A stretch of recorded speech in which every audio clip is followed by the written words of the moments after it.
Madame la présidente, monsieur le ministre, monsieur le rapporteur, mesdames et messieurs, chers collègues.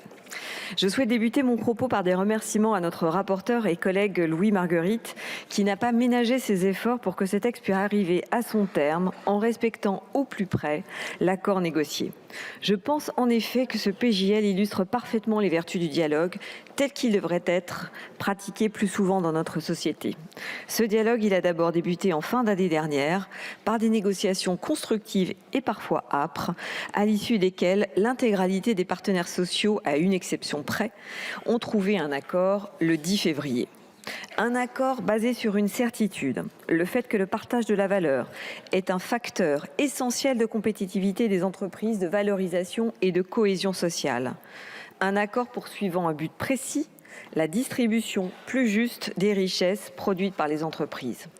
Des notions essentielles au principe de justice sociale que vous savez chères aux démocrates et que plusieurs lois visant à simplifier et renforcer les dispositifs de partage de la valeur dans les entreprises sont venues conforter ces dernières années.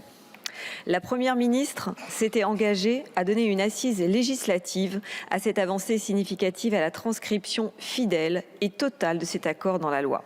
Ce PJL s'articule donc autour de 4 objectifs relevant du domaine législatif dans l'accord initial, à savoir renforcer le dialogue social sur les classifications, faciliter la généralisation des dispositifs de partage de la valeur, simplifier la mise en place des dispositifs de partage de la valeur et développer l'actionnariat salarié.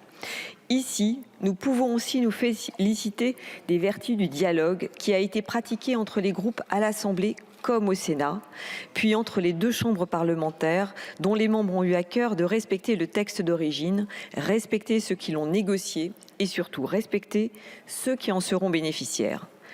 Le texte n'a en effet connu que des modifications à la marge afin d'assurer cohérence et fidélité aux mesures convenues dans l'ANI. Nous nous réjouissons de voir, à l'issue de la CMP, le rétablissement de l'obligation pour les branches professionnelles d'établir un bilan de leur action en faveur de la promotion et de l'amélioration de la mixité des emplois, ainsi que l'ajout des rachats d'actions comme critère à prendre en compte pour la définition d'une augmentation exceptionnelle du bénéfice net fiscal de l'entreprise. Cet accord, approuvé par l'ensemble de l'arc républicain, représente un véritable compromis entre les besoins des salariés et les défis auxquels sont constamment confrontés les employeurs. Et j'aimerais souligner ici que si la CGT n'a pas signé l'accord, elle n'a jamais remis en question le bien fondé de l'ANI en appelant à voter contre ce projet de loi. Il est donc à déplorer que malgré des avis quasi unanimes de tous les bords, certaines oppositions se soient arc-boutées dans une posture idéologique qui a primé sur une analyse approfondie et objective des mesures contenues dans l'ANI.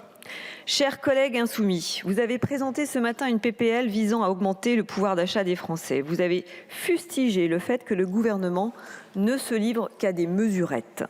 Vous estimez donc que les 18,6 milliards d'euros qui ont été reversés par le biais de dispositifs de partage de la valeur, soit 2 440 euros en moyenne par salarié, tiennent de la mesurette. Vous estimez que la mise en place de la prime de partage de la valeur, qui a bénéficié à 5,5 millions de salariés en 2022, pour un montant total de près de 4,4 milliards d'euros, tient de la mesurette.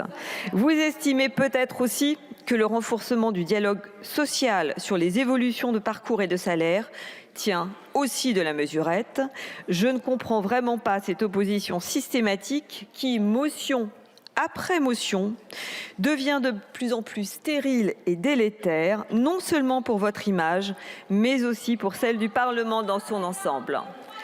Dans l'imaginaire collectif et malheureusement trop souvent dans les faits, le dialogue social ne va pas de soi. Ce PJL nous apporte la preuve contraire. À nous de faire en sorte que cette démarche soit à l'avenir plus fréquente. Le groupe démocrate se félicite de cette transposition fidèle et apporte tout son soutien à ce texte.